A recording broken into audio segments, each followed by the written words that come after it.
بسم اللہ الرحمن الرحیم۔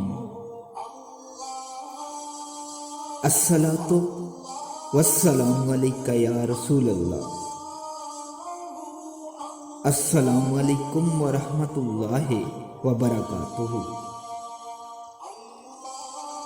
حضرت دانیال علیہ السلام نے فرمایا ہے کہ اگر کوئی شخص خواب میں ایک پاؤں کٹا ہوا یا ٹوٹا ہوا دیکھے تو دلیل ہے کہ اس کا نصف مال ضائع ہوگا۔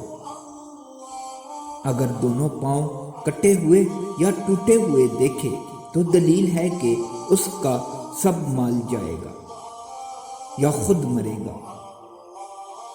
اور بعض اہل تعبیر کہتے ہیں کہ اگر کوئی دونوں پاؤں شکستہ یا کٹے ہوئے دیکھے تو دلیل ہے کہ سفر کو جائے گا، اور اگر دیکھے کہ اس کے پاؤں لوہے یا تانبے کے ہیں تو دلیل ہے کہ اس کی عمر دراز ہوگی اور اس کا مال باقی رہے گا، اور اگر دیکھے کہ اس کے پاؤں کانچ کے ہیں تو دلیل ہے کہ اس کی عمر جلد ختم ہو جائے گی اور مال نہ رہے گا، کیونکہ کانچ کو بقا اور طاقت نہیں ہے۔ اور اگر دیکھے کہ اس کے پاؤں شل ہیں تو یہ اس کے حال کے